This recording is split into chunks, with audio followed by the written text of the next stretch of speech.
আসসালামু আলাইকুম। আজ কথা বলবো সহিহ বুখারীর ২,২৯১ নম্বর হাদিসটি নিয়ে।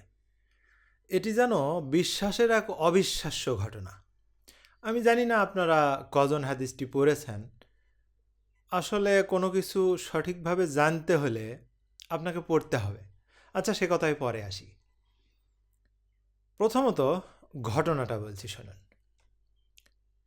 বনি ইসরাইলের একজন ব্যক্তি আর একজন ব্যক্তির কাছে ১,০০০ দিনার ধার চাইল।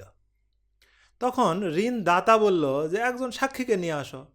সিম্পল, আপনি আমি হলেও তাই বলতাম। তখন সে বলল যে সাক্ষী হিসেবে তো আল্লাহই যথেষ্ট। ঋণদাতা এবার বলল তাহলে একজন জামিনদারকে নিয়ে আসো। তখন ওই ব্যক্তি বলল জামিনদাতা হিসেবে তো আল্লাহই যথেষ্ট। এটা শোনার পর তারও মনে হলো আরে তাই তো, আল্লাহ যেখানে সাক্ষী, আল্লাহ যেখানে জামিনদাতা, সেখানে তো মাঝখানে আর অন্য কারো দরকার নেই। তার চেয়ে তো আর বড় কেউ সাক্ষী বা জামিনদাতা কেউ হতে পারে না, অন্তত বিশ্বাসী মানুষদের জন্য তো হতে পারে না। আমি কিন্তু হাদিস বর্ণনা করব, হুবহু পড়ে শোনাবো না, কারণ মুখস্থ করা এটা আমার কাজ নয়। আমি এত ভালো মুখস্থ করতে পারি না। যা হোক, তখন সে ১,০০০ দিনার তাকে দিয়ে দিল ঋণদাতা, এবং যে ঋণটা গ্রহণ করলো সে একটা নির্দিষ্ট সময় পরে তাকে আবার সেটা পরিশোধ করতে চাইল।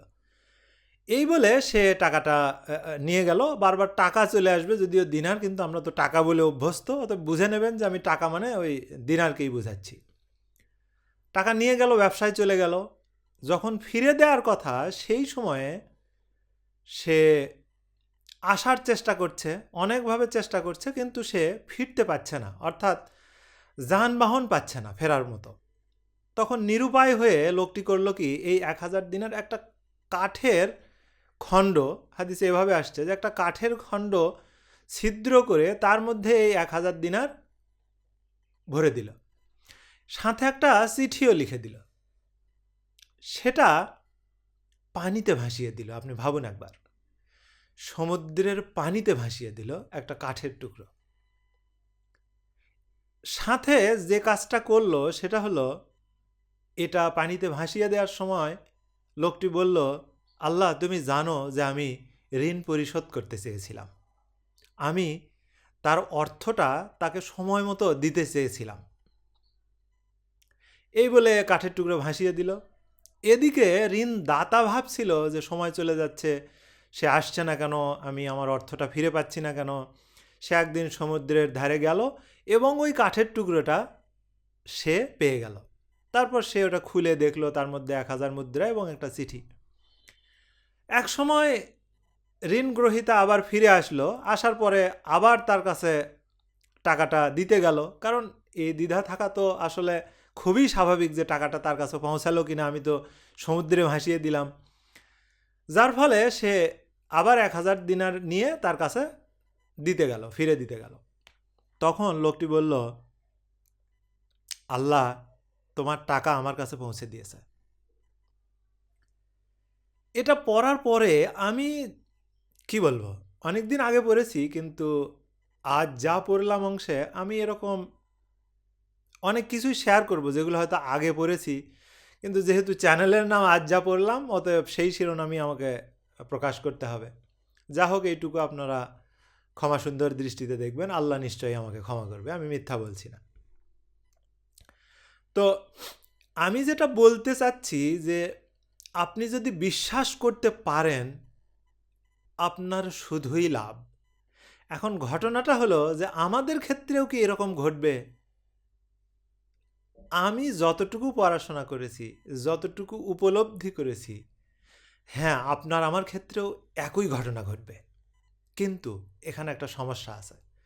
সমস্যাটা হলো, আল্লাহ আপনার ১০০ ভাগ চায়, অর্থাৎ আপনি বিশ্বাস করলে তাকে ১০০ ভাগই করতে হবে, ৯৯ ভাগও তিনি গ্রহণ করবেন না, যদি আপনি এই ধরনের ফলাফল চান। আপনার জীবনের সব কিছু ঘটবে, সব কিছু হবে তার নিয়ন্ত্রণে, তার ইচ্ছায়, যদি আপনি তাকে ১০০ ভাগ বিশ্বাস করেন, এবং এর ফলাফলটা আপনি এভাবেই পাবেন। হতে পারে কখনো কখনো ফলাফলটা আপনার আপাত দৃষ্টিতে মনে হবে যে এটা তো আমার বিপক্ষে গেল, কিন্তু আপনি তো জানেন না যে এই হেরে যাওয়া মানে এর পেছনে যে কত বড় বিজয় আল্লাহ আপনার জন্য রেখেছে তা আপনি কিন্তু জানেন না। সুতরাং বিশ্বাস রাখার আমরা চেষ্টা করব, এবং সেটা যেন 100% বিশ্বাস হয়। তাহলে আমাদের জীবনে হেরে যাওয়া বলে কোনো কিছু থাকবে না। আপাত দৃষ্টিতে যে লস বা হেরে যাওয়া আমরা দেখব, সেটা প্রকৃতপক্ষে আমাদের বিজয়, চূড়ান্ত বিজয়। কারণ আমরা হেরে গেলেও যতটুকু ক্ষতি হবে, আর কেউ কি আছে তার চেয়ে লাভবান আমাদেরকে কেউ করাতে পারে? সুতরাং আমাদের উচিত আল্লাহর ওপর পরিপূর্ণ ভরসা রাখা, একদম 100% ভরসা রেখে প্রত্যেকটা কাজ করা। যদি আমরা এটা করতে পারি, আমাদের জীবনে, এই জীবন এবং পরকাল দুই পারেই আমাদের বিজয় নিশ্চিত হবে ইনশাআল্লাহ। পরের ভিডিওতে আবার কথা হবে নতুন কোনো বিষয় নিয়ে, নতুন কোনো বই থেকে। সে পর্যন্ত আল্লাহ সবাইকে ভালো রাখুক। আল্লাহ হাফেজ।